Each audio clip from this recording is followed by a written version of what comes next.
You can't be a great leader unless you develop emotional intelligence. You just can't. You're going to miss it. I've been slowly going through Brené Brown's Atlas of the Heart. It is everything that Jim Collins is about business practice. Brené Brown has developed around the emotional reality of the humans. As long as you're hiring humans, they all come with some emotional baggage. And if you want them to start working together and producing together, you have to have a plan and a program for developing team health, for letting them go on their emotional journey to become more self-aware and be able to show up and build trust.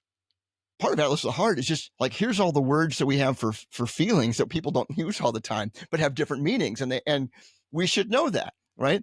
There's a conversation I take my clients through, about whenever time you're expressing something, I said, you're always expressing either a fact, a feeling, a preference, or an opinion. And you should be clear about which one it is, right? Facts are attributable or measurable. Feelings are neither of those things, but they're still valid because they will affect your decision framework.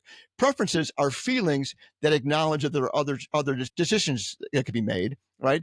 And opinions are the culmination of all those things. If you want an engineering opinion, you want a legal opinion, you want a medical opinion, it says, based on these facts and understanding that my preference is always to do no harm or whatever, here's what I suggest we do, right? And so now I can really understand that's an opinion.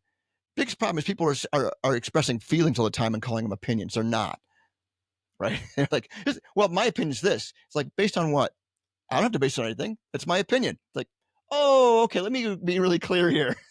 That sounds like a feeling, which you're allowed to have, by the way, but doesn't really help the conversation if you start calling it an opinion.